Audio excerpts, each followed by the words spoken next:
পেটে গ্যাস হচ্ছে, গ্যাস অম্বলের সমস্যায় ভুগছেন, পেট ফুলে থাকছে, কিভাবে এর থেকে আপনি চিরতরে মুক্তি পাবেন?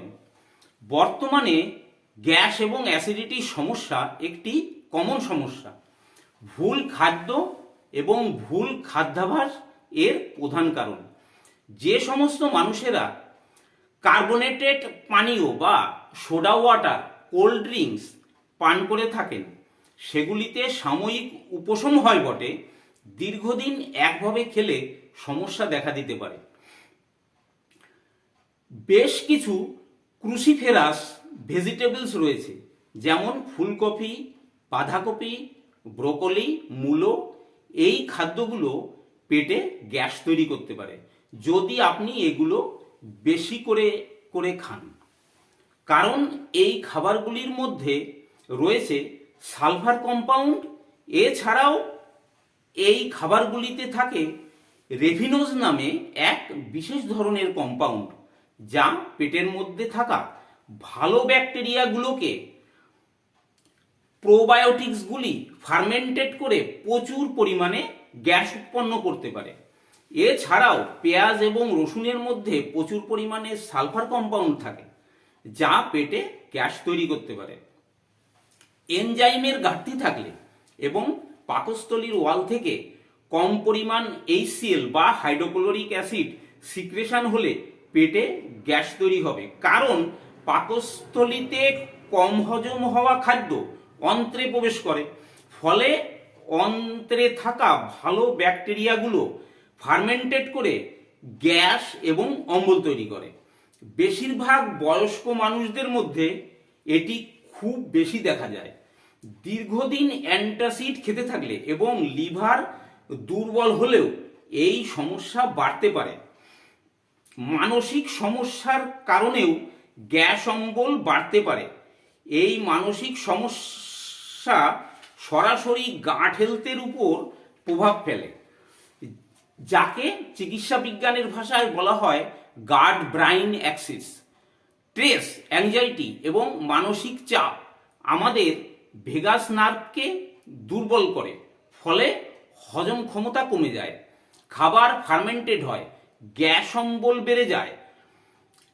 শারীরিক সমস্যার কারণেও, যেমন ডায়াবেটিস এবং হরমোনের সমস্যার জন্য, বিশেষ করে থাইরয়েড হরমোনের জন্য, আমাদের অন্ত্রের পেরিস্টলসিস মুভমেন্ট কম হয়, ফলে অন্ত্রে খাবার জমে গ্যাস তৈরি হয়। কনস্টিপেশনের সমস্যা দেখা দেয়। লিভারের পিত্তথলি থেকে পিত্ত বা গল চর্বি জাতীয় খাদ্যকে হজম করতে সাহায্য করে। ফ্যাটি লিভারের কারণে এই পিত্তরস কম পরিমাণ বের হয়, ফলে খাবার ফার্মেন্টেড হয়ে প্রচুর গ্যাস তৈরি হয়, কনস্টিপেশন হয় ইত্যাদি। ঔষধপত্র যেমন পেনকিলার, অ্যান্টিবায়োটিক্স, অ্যান্টাসিড, ডায়াবেটিস রোগীদের ম্যাটফরমিন, এগুলির কারণে গ্যাসের সমস্যা দেখা দেয়। এবার বলছি এই গ্যাস অম্বল থেকে সম্পূর্ণভাবে মুক্তি পাওয়ার উপায় কি।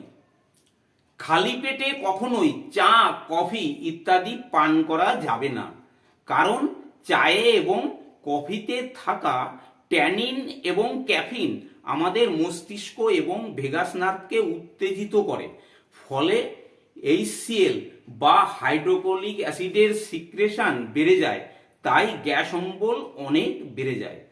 সকালে খালি পেটে 1 গ্লাস জল খেতে হবে।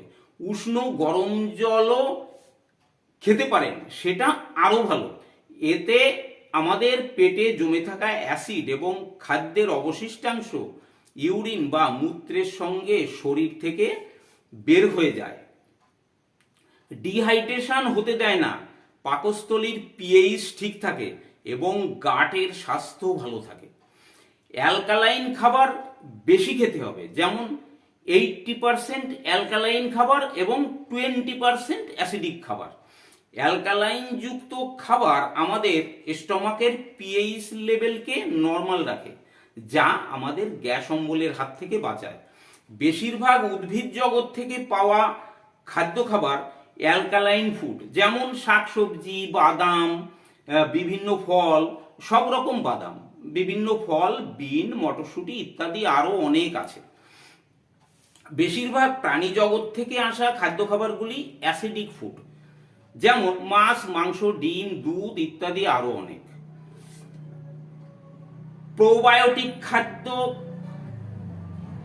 প্রোবায়োটিক সমৃদ্ধ খাদ্য খাবার খেতে হবে। রাত্রে খাবার খাওয়ার অন্তত 2 ঘন্টা পর ঘুমোতে যেতে হবে। মিনিমাম 2 ঘন্টা পরে ঘুমোতে যাওয়া উচিত, তাহলে আপনি নিশ্চিন্তে ঘুমোতে পারবেন রাত্রে। এতক্ষণ বললাম এটা পার্মানেন্ট ভাবে যাতে আপনি গ্যাস অম্বল থেকে মুক্তি পেতে পারেন। এবার বলবো একটা হঠাৎ জরুরি অবস্থায় কি করবেন। হ্যাঁ, মানে আপনার পেটে অনেক গ্যাস জমে গেছে, হঠাৎ একটা যে কোনো কারণেই হোক, খাওয়া দাওয়ার এদিক ওদিক গ্যাস জমে গেছে, তখন একটা পাতিলেবু কেটে ওই লেবুর রসটা আপনি একটা স্টিলের গ্লাস বা কাঁচের গ্লাসে নেবেন, অ্যালুমিনিয়ামের গ্লাসে নেবেন না, নিয়ে এইবার ওতে আপনি 1 চামচ খাবার সোডা বা সোডিয়াম বাইকার্বনেট বা বেকিং পাউডার 1 চামচ নেবেন, মানে চা চামচ নিয়ে ওইটা অল্প অল্প করে দেবেন, ওই লেবুর মধ্যে অল্প অল্প করে দেবেন, না হলে অসুবিধা হবে। দেখবেন বুদবুদ আকারে গ্যাস উঠছে, ফেনা হচ্ছে। তা যখন সম্পূর্ণটা আস্তে আস্তে দিলেন, এইবার ওইটা ফেনাটা কেটে যাবে এক সময়। ফেনাটা কেটে গেলে জল দেবেন, জল দিয়ে গলা গ্লাস বা 1 গ্লাস করবেন, করে ওই জলটা খেয়ে নেবেন, দেখবেন আপনি একদম রিলিফ পেয়ে যাবেন। তাহলে তখনকার মতো আপনার আর কোনো সমস্যা থাকবে না। এবার সর্বশেষে বলি, যেটা প্রচণ্ড একটা ইম্পর্টেন্ট কথা, সেটা হলো এইগুলো করে আপনার গ্যাস অম্বল মানে কমেই যাচ্ছে, ধরুন কমে গেছে বা আপনি ভালো আছেন, দিব্যি আছেন, কিন্তু আপনার তো শরীরে শুধু গ্যাস অম্বল নয়, আরো কত রকম সমস্যা রয়েছে। তা সেই সব সমস্যাগুলো আপনাকে অনেক সমস্যার সৃষ্টি করছে আপনার শরীরে, বা তার জন্য হয়তো এই অম্বল গ্যাসটাকেও আপনি কন্ট্রোল করতে খুব কষ্ট হচ্ছে। তখন আপনি করবেন, মানে একজন হোমিওপ্যাথিক ডাক্তার হিসাবে আমি এটাই আপনাকে এখন বলতে চাই যে আপনি একজন হোমিওপ্যাথিক ডাক্তারবাবুকে দেখাবেন। সে আপনার পার্সোনাল ডাক্তারবাবুই হোক বা কোনো সরকারি হসপিটালে হোক। যেমন ভালো ভালো সরকারি হসপিটাল তো আছে, সব হসপিটালেই ভালো সরকারি হসপিটাল, সেখানে ভালো ভালো ডাক্তারবাবুরাই বসেন।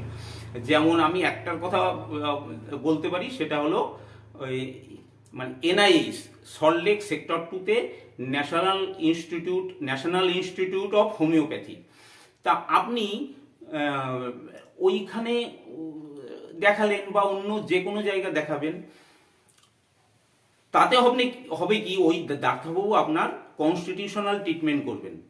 কনস্টিটিউশনাল ট্রিটমেন্ট কি, আপনার কাছে সমস্ত সিমটম জিজ্ঞাসা করবেন, আপনার পুরনো কি কি সিমটম আছে, আপনি কতদিন আগে থেকে যেসব সিমটমে আপনি যেসব অসুখে ভুগছেন, বা এই গ্যাস অম্বলের জন্য তো কথা তো জিজ্ঞাসা করবেই, আপনি যা যা বলবেন সমস্ত কিছু জিজ্ঞাসা করে আপনার পাস্ট হিস্ট্রি, ফ্যামিলি হিস্ট্রি, বা আপনার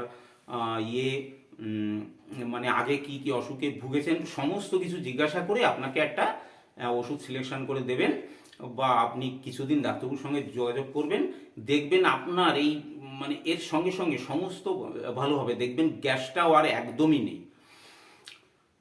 তা আমার 40-45 বছরের অভিজ্ঞতা থেকে আমি এই কথা আপনাদের বলতে পারি, এবং আপনাদের ভালোই হবে।